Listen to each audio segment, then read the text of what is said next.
Good afternoon, everybody. This is Attorney Danyl Patterson, candidate for the 190th Legislative District seat out here in Pennsylvania. For those who don't know, that's West Philly, baby. So calling on everybody from Mill Creek over to Winfield Heights, Dunlap, Haddington, down to parts of Cedar Park. Don't forget crossing over into Falls Bridge into Lower East Falls. We are here for all of Philadelphia, but I am directly here from you. And you can always reach me at 267-291-4702. That's 267-291-4702. And we've got some interesting things going on here for you today because it is Thoughtful Thursday, because now we need to think about what laws have actually been passed and how they're going to directly impact us. And the reason that's so important is because we have been giving you up to the minute information and it changes the very next minute.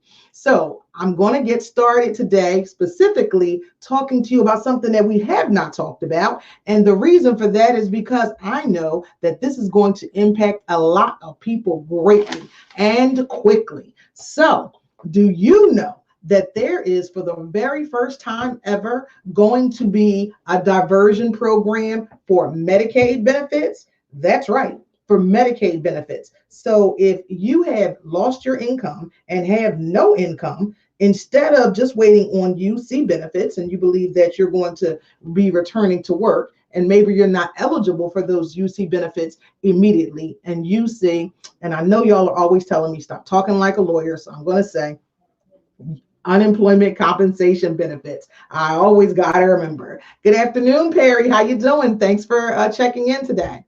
So the diversion program specifically is important. One, it's the first time they've ever made it so that you can actually apply for welfare benefits for an interim situation. So that means if you actually have lost your job as a result of COVID-19, you can actually receive Medicaid benefits. And you can get those payments all at one time. So it's not, over the next 3 months, you'll get $200 or $300. You can actually get all of the money up front for a 1 to 3 month period. So what you do when you apply, you can apply at compass.state.pa.us. That's compass.state.pa.us. And you go there and you actually, in the comments section, you tell them that you have lost your employment because of COVID-19. That's first. And when you go there, you will know that you can actually apply for those benefits and those monies. So let me actually look at this and tell you exactly what the benefits are.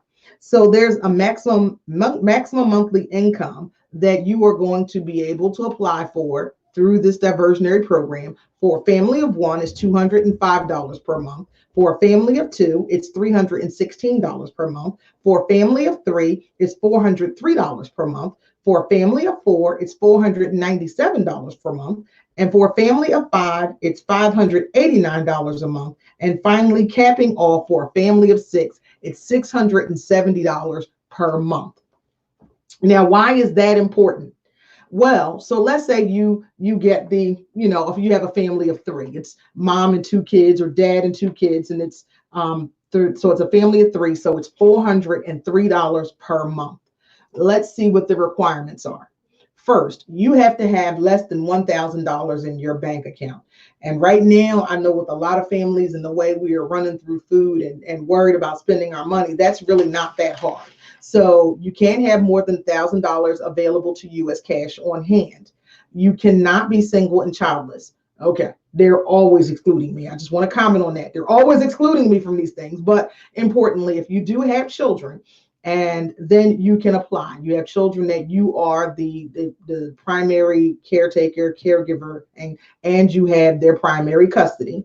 So, and you expect to actually return back to work. Now, this is why this is interesting, because if you don't have an expectation, Camari just joined us. I'm going to bring him on in. Hey, Camari, thank you for coming. Hey. Can you hear me? Yeah, he told me he was going to be a few minutes late. Okay, thank you. So I've been here for I was just I'm sorry. I said I've been here for a while. Well, I didn't see you. I'm sorry. because you know we're in the broadcast studio. There you go. But I know.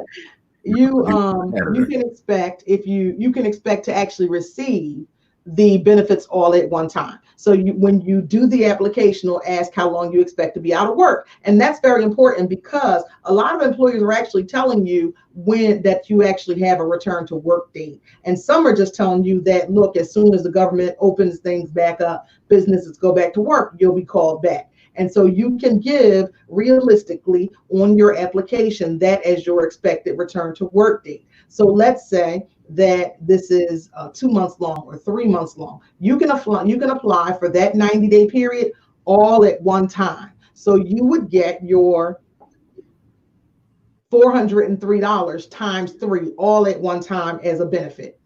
Now, why are people actually benefiting from this versus just saying, let's just go apply for Medicaid? Well, there are two things that they've never had you do before, and this is why this is so revolutionary.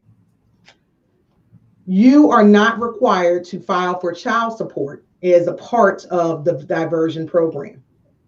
You are also not required to comply with the work reporting part of Medicaid. So you don't have to show where you've been trying to have a job, get a job, keep a job.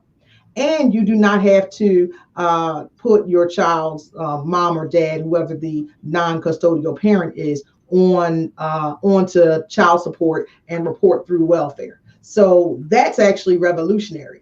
So, and that is exactly what our system is not built on here today. Did you know about the diversion program, Camari? No, I did not. And I'm listening to you talk about it, and it sounds pretty cool. Definitely something I got to look up on. Yes, I mean, it's very fascinating. So, and I will actually post a screenshot for you all so that you can have all that. But I'm going to actually put this up here now to the link so that you can go online to apply.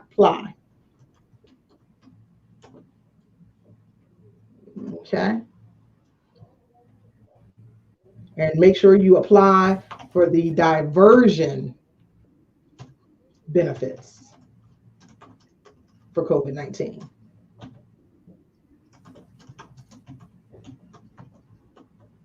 Okay. Now, that's important because that's new news. Let's talk about some old news. So I'm going to talk to you about the one that Camari and I were actually in the midst of trying to figure out how we could actually help the people in the community when new information came down. Literally, we were in the middle of trying to get some help for some people. And that is the requirement that was actually sent down by executive order after the CARES Act was passed. So the CARES Act, we all know, this is the huge stimulus program. The CARES Act was signed by the president on Sunday. On Monday, by executive order. Today is Thursday, right? I guess so. I'm not the only one that's confused. I'm sure y'all are confused out there. It's Thursday, right? Okay. Absolutely. So on Monday, an executive order came down after 5 p.m. So after Trump actually did his whole, walkabout, talk about on TV, he actually added something to the CARES program, which specifically applied to seniors who are receiving Social Security benefits, which is that now in order to get those stimulus checks, the seniors were going to actually have to apply for they were actually going to have to file back taxes for 2019. So even though they actually are not required to by law, by the IRS code, in order to get these stimulus checks, they were going to actually have to file, which was directly opposite to the intent of the CARES program. Specifically, when the Democrats held up the first stimulus package that was proposed by the Republicans, one of the requirements of Democrats was that everybody who had a taxpayer ID, that meant that everybody who was in the Social Security system who was receiving SSD or SSI benefits would actually be eligible for a payment immediately. And this is the exact opposite. In addition to that, we know that one of the newest requirements is that part of Social Security is that they're trying to become more savvy and protect our seniors by having direct deposit for them. So what was supposed to happen was the stimulus checks were immediately supposed to go to where you receive your Social Security check. And then on Tuesday, the law changed. Can you talk about that a little bit, Camari? You know, it was so funny. I mean, the law changed. They announced it. Steve Mnuchin, the Department of Treasury Secretary, announced on Sunday when he did Face the Nation that seniors would not have to file their tax returns. Yep. And then, like you said, the very next day they changed it. And then yesterday they came down with some more guidance. But it's total romper room. I mean, I don't know any other way to say it. But at the end of the day, they reverted all of it back to what it was. Now, the Seniors irony don't have is, to.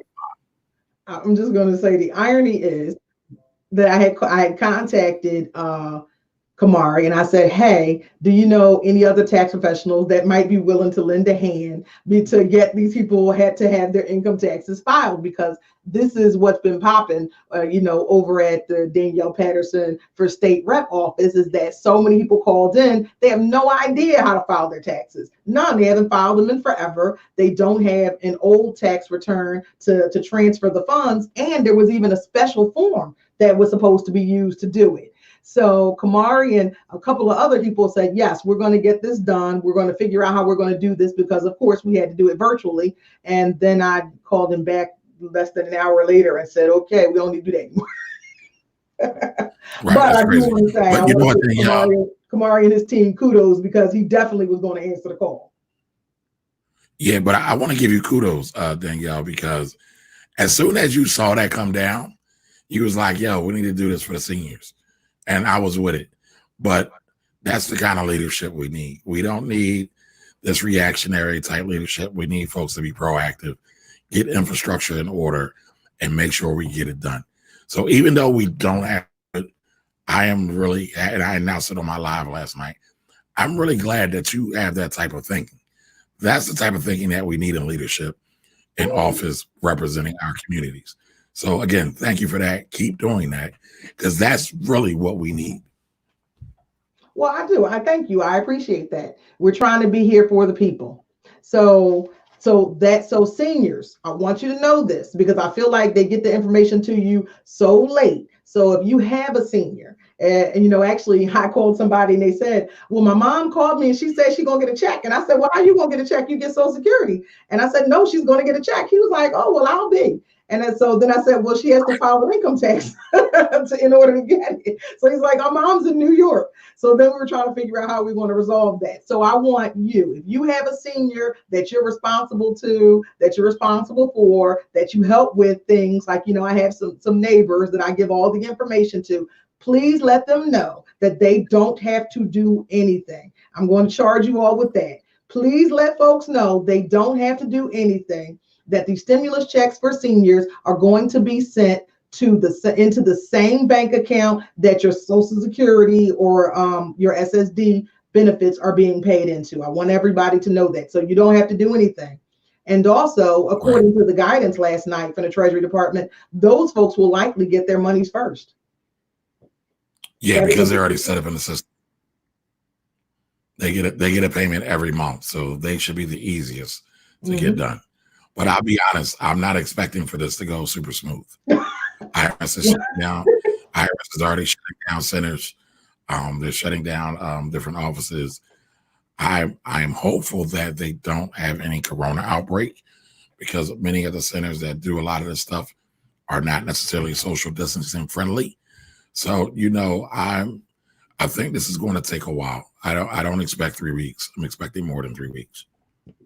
Well, frankly, I do too, especially because they are now concerned about the folks with the paper checks and don't know where they're going to send them. We're short. There's now the small business loans, officially go online tomorrow, I think it is, with the payments for that. And they said 3 days, and now already they're telling you 15. So I think that we're definitely going to be in for the long one with this one. But yes, money is coming, help is coming. And in the interim, hey, how about this one? Yesterday, our Attorney General, Josh Shapiro, decided that in addition to mortgages having, the forbearance program from CARES Act, and Philadelphia determining that there would be no evictions, which is a little bit interesting because actually that's really not how that works. The courts are closed, so there's going to be no evictions. That's actually the way that is. The courts are closed. So once the governor closed the courts, there will be no evictions. But I still want to tell people out there, look, just because the courts are closed and there are no evictions, remember the courts are going to open one day. So if you what I would do is I would talk to my landlord and start to make arrangements. If I had the money, I would pay, because what I don't want to do is end up in the end of this owing $2,400 or $3,000 when I already don't have it. So just think that through. If you want some help in doing a little bit of financial planning, again, my office is here to help you. 267-291-4702. We do it all. And if we don't do it, we can always find somebody who can. That's always the fabulous thing. The networks are large. So now Attorney General Josh Shapiro has decided there will be no car repossessions. Did you know this one? I didn't know that one. So yes, there are no car repossessions. So people about to have a party. I'm sorry. People about to have a party. People about to have parties. So yeah, so there are no car repossessions, because what's going on with that is they know that people need their vehicles right now to get to anything, the few things that we can go to, meaning that if you have to go to the store, they're limiting public transportation. They really don't want you on it. And the last thing that we can have is now the repo man chasing down cars, because on top of that is going to bring people out of their houses. Exactly, or come on, it's Philly. Don't front. Y'all know what I'm talking about. So now I got to go visit my cousin because I got to hide my car over there. So I mean, it's Philly. We know about this. So please know that car repossessions have been stayed by the Attorney General. Now, why that's important is because anything like, and I don't know if people know this. So, when they put out the thing, and I had to explain this to neighbors, they were like, oh, you can't park there. I said, no, that's not a legal parking space. Garages, because we are in Philly and people just make up garages. And so then they put a no parking sign on it. And then, Bob's Towing comes and wants to tow the car away. Well, they actually have to file something to be able to do that. The paperwork actually has to be straight. And it is the Attorney General's office that oversees that. So it is very important that that came from Josh Shapiro, that we weren't going to be doing that in the state of Pennsylvania. See, information that you get over here at our daily update that you just don't get anywhere else. Now, well, I'm glad to see that they're being proactive about some of these things, because this isn't the time to be repossessing cars, doing evictions, or trying to turn off utilities. So that's great. Yes. And I think that we don't need additional stress, period. I don't know about y'all, but yeah. I mean, every day I'm worried. It's like every day there's something new, and I'm worried about something new. And the last thing I need to worry about, if I was one of those people who was behind on the car payment, was whether or not my car was going to be out there when I came in the morning. Because guess what? Once Bob's Towing gets it, we're technically not supposed to leave the house. So now they're going to pay you for storing it. You're going to go you're further in debt with those things. And, there's a lot of things that go into that. So there is that. Now, finally, there's an unemployment compensation benefit update. And the reason for this is because, as Camari just said, they're kind of making it up as they go along. That's what I'm going to say is the best way to put it. And I understand we are definitely in a trial and error kind of time, which is why we do these daily. Is this? We told you Monday. Was it just Monday? I don't know. We just told you, I think it was Monday, about the UC benefits, that now independent contractors could get UC benefits. And again, initially the advice was to go on to the pa.gov /unemployment compensation site, and you would be able to apply for your independent contractor benefits. What is an independent contractor? Again, they tell me to speak English. Independent contractor. So if you get a 1099 at the end of the year, but more importantly, you can identify yourself. Are you the driver at the pizza shop, and you get paid on tips, and then at the end of the year they give you a 1099? Are you an Uber driver? You're technically self-employed. It's your business.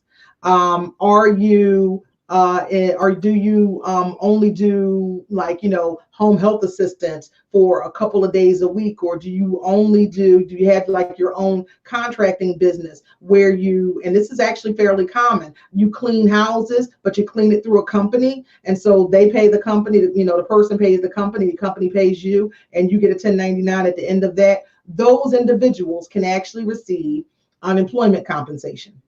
But very specifically, it's a certain type of unemployment compensation.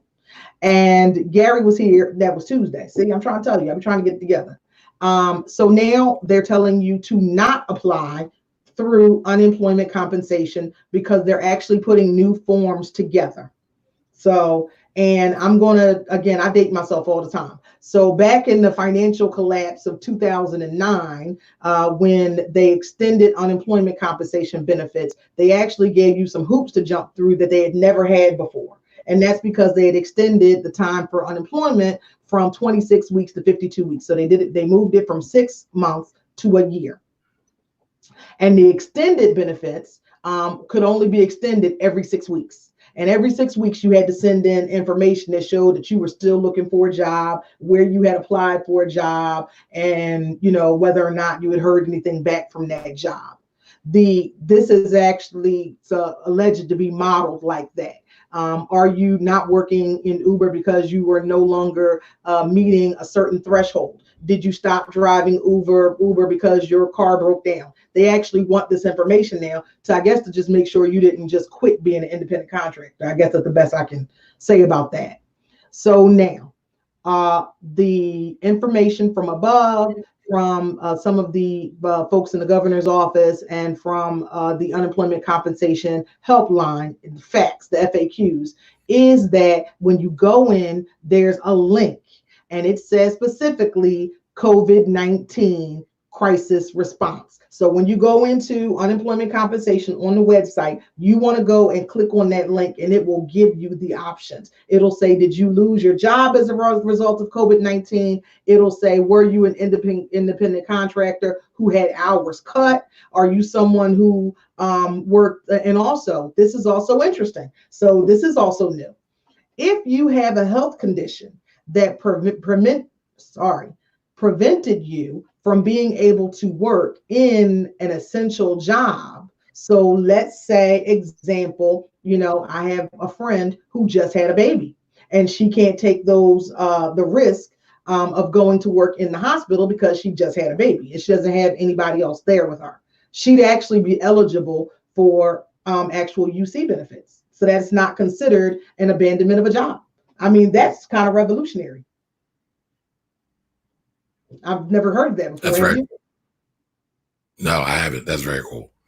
Yeah, that is very cool. Funny because, a lot of times, even like, and I know I've represented these cases, is that like, so example, not the flu shot, the tetanus shot thing. I forgot what the thing is called. They have to go and make sure that the under your skin thing. I forgot what the thing is called. I'm sorry, but y'all remember, y'all in child care and in the health system, you have to go and get the one that goes like under. Actually, that thing hurts, and they make sure that you're not carrying tetanus. That's the purpose of it, and that you are able to work with the children in hospitals. And a lot of people actually refuse it because they're afraid of this test. And it was previously a means to determine that you couldn't work there. So you could be actually fired for that, and you couldn't collect unemployment because, thank you, the PPD test. Thank you, Zahira. Thank you. I'm like, what I'm explaining it. Yeah, the PPD test. And you could actually be terminated because you did not take the PPD test. But it would be considered, instead of a termination, you would be considered to have abandoned your job because you didn't meet the requirements. Yes, it's for TB. There you go. Thank you. See, everybody know. Thank you, George. But y'all knew what I was talking about. So now what they're saying is, if these things are going on and you have some other surrounding circumstance, there's actually a comment section in the box. And that's new because they'll never let you comment. It's like, check the box and move on. And if you don't check the right box, too bad, you're not getting that. So, and then there will be an interview. Now, who knows how long this is going to take, because somebody has to actually contact you and follow up and do the interview. And that's also very important because the diversion program through Medicaid is the same. Once you do the application, somebody has to contact you so that you can complete the application. So when Camari's saying that he doesn't think these things are going to be quite so smooth, well, as soon as you go from just online to adding the human factor, I don't know, Camari, what you think? You know where you was going with that. That sounds even more complicated and takes up even more time. Now, there are some new rules about mortgages. UEC is really trying. Yes, they are trying, Ava. They are trying. I'm going to say that. I mean, actually, I would say that it's very interesting because there are all these ideas that have been in the poverty community for a long time. You know, folks who are trying to really help people. These are all their ideas. That's really what they all are. Just think about it. But they didn't become important until the mainstream folks needed it. And so let me just, give my little soapbox for just 2 minutes. How many people out there know somebody that didn't want to apply for Medicaid and really needed it because of the child support requirement? They actually used it as a bar and a litmus test. How many people were accused of making the Medicaid system a ratchet for people who didn't want to work and were lazy? And that's the reason that they added the you must be looking for employment part to the Medicaid application. I'm sure y'all remember this. Medicaid and welfare. I'm sorry. And welfare overall. For you have to do that for Medicaid and the cash benefits portion of it all. Yep. Why? Because there was the system that, the welfare queen, even though she was proven to be a Caucasian woman, they was still in society determined they was poor, broken from the ghetto, and we don't care about them. They was a part of the throwaway society, so we wasn't worried about that.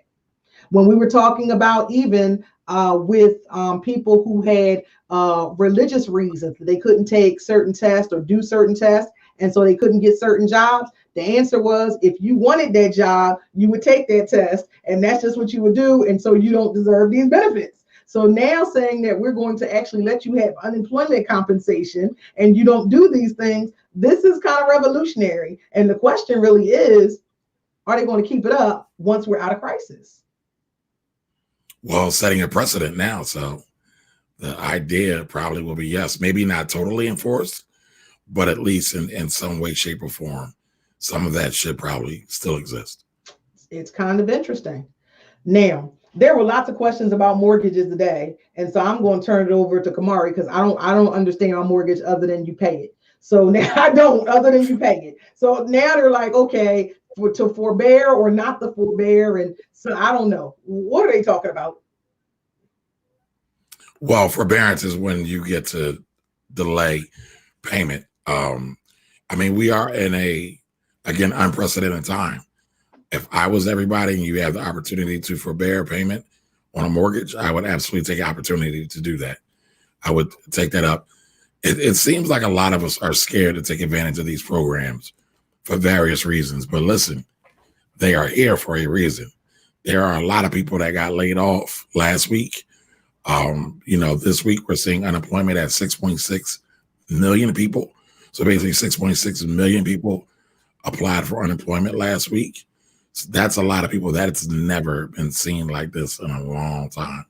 So that's a lot of people that can't pay. Let me just add to that. What's that? This. I told you guys last week that we were at 170,000 in Pennsylvania. We are over 700,000 in Pennsylvania now.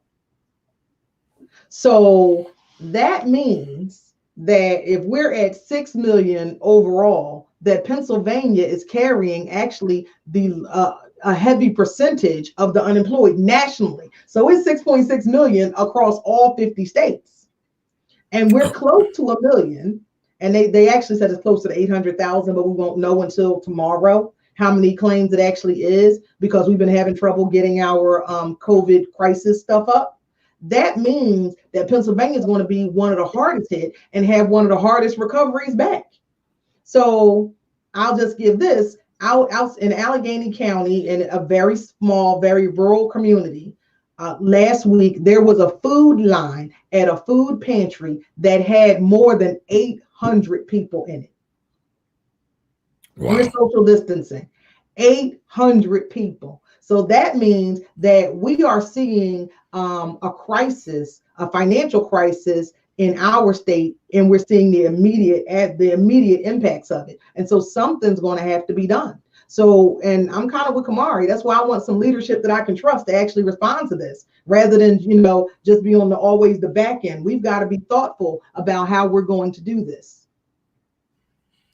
Yeah, totally agree. And we have not seen thoughtful out of Washington at all, for the most part. It's all reactionary. But again, we were on, I think it was last week, I was on Danyl. I told everybody I ain't paying nothing unless I got to. Mm-hmm. So again, you can apply for forbearance for your mortgage, do it. I would still call them. I would talk to them. Don't just stop paying, but have a conversation. Same thing for your car note. Call them, see if you can work something out. They are experiencing problems just like we all are. So they understand it, and they're actually probably want to get bailout money. Well, a lot of them already did get bailout money or are in the process of getting bailout money. So they understand what's happening. And again, take advantage. What's even more interesting. Sorry. No, I just said take advantage of everything. You still there? Your sound went out on my end. No, I'm here. It's just we got a wicked delay going on. Oh, okay. Sorry about that. Yep. So go ahead. What were you saying? Oh, I was saying is that what was interesting also is that I don't know, they're actually letting you renegotiate lease terms. So this is how bad it is. So if you actually have a lease, they're actually letting you renegotiate lease terms. So I would tell you to contact your lender, and if you're coming up on the end of your lease.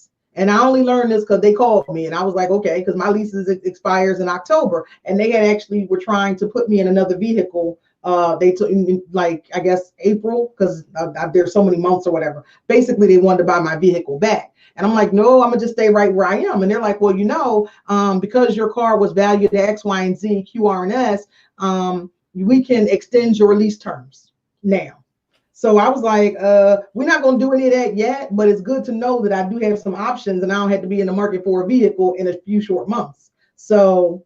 Right. Okay, well, that's interesting. Bright Eyes tells us that a lot of people apply for unemployment that are not necessarily qualified. So the stats are not true numbers as of yet. Some people filing just because they can. Well, I think. I don't actually think that they're not qualified for it. I think that, especially with the CARES Act, the emergency compensation, people don't understand. So what's going to happen is it's not that they're not qualified for it, meaning that it doesn't mean that the numbers are actually less for people who are unemployed. I think it's just going to be less so people actually can get the money. Do you understand what I'm saying, Camari? Explain that, because sometimes I talk in circles.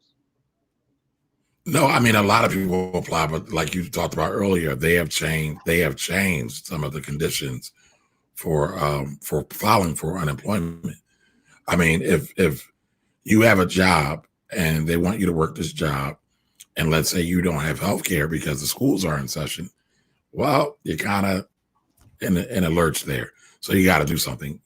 Technically, from what I understand, you will be able to apply for unemployment compensation because you don't have health care. And so you lost your job due to that. So a lot of people are going through that.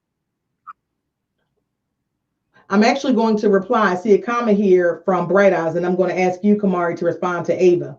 It says they're currently working and still applying. So just to let you know, the reason that people are working and still applying is because there you go, because that was the question. There were no hours lost. So that's correct. I was going to say, if you had hours lost, you could still apply. But Ava wants to know, can you renegotiate and defer a mortgage without interest accrual, Camari? That might be a little bit tough because usually what happens with mortgages, they'll move the payment to the back end. So let's say you got a 30-year mortgage, you're 5 years in, and so the payments from years 5 will go to now years 30, and so that still usually incurs interest. But one of the things you can do to kind of combat that interest accruing is pay extra on. It doesn't have to be a lot.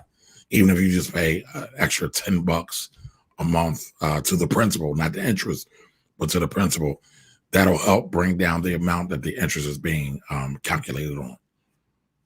The other thing that you can do, Ava, is that some banks will permit you to actually renegotiate that rate on the extension benefits. So so you could actually even get a lower rate for the longer period of time. Because as you know, the interest rate actually dropped significantly.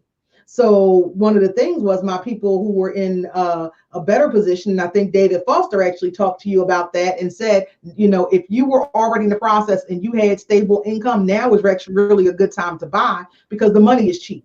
So it's the same if you have to do this forbearance, you might be able to renegotiate that rate. I don't know whether or not you can renegotiate or you have to do a whole new loan application. I don't know. Do you know, Camari? Normally they make you do a loan application, but again, we are in unprecedented times, so they'll probably figure out some ways to fast track things. So as things are constantly being fast tracked, we are here to help to respond. Up to the minute. It's up to the minute. When we started this series, I was supposed to come to y'all twice a week. Now here I am literally every day. And you love it. I do. I like the opportunity to connect with people. I love and also I get so many phone calls and inboxes about these things. I know that instead of a whisper down the line campaign, because I might say it and I explained it fully to one person and then they explain to the next person and it's been changed. So I actually like that, people actually share this and and we actually intend to do some smaller clips around some of the subject matter. They can share it and it's, it's me talking to them. So I do. I love that. Right. I'm not going to say I don't. So I can tell. I do. So if you like hearing from us, please share that in the comments. I'm sure that Camari will be back to be a guest on the show because our finances are changing as quickly as this economy. And I know that there are some small business owners out there who have questions about the new CARES Act programs that have become available that are so convoluted. They change every day. Even the banks don't know how they're going to apply them. They actually been putting a hold on them. This is the newest word. So we're going to be back to talk about that at another time. Camari, how do they reach you? If anybody needs to get to me, you can always call or text. Text is probably best. 484-278. I'm sorry, 1357. 484-278-1357. Or you can email me, which is Camari, CAMARI, at phillytaxteam.com. Camari at phillytaxteam.com. But the thing I would say is, be patient. Don't lose your mind. Stay alert. Tune in to Danyl every day because y'all see she's been consistent. Don't keep her a secret. Because, one of the things in our communities is spread the information a lot better. So we're all on the same page so we can all align and move in the same direction. And that's how we get things done, folks. Well, thank you so much for joining us, Camari. Again, I am attorney Danyl Patterson, candidate for state rep. And don't forget, we will do better together.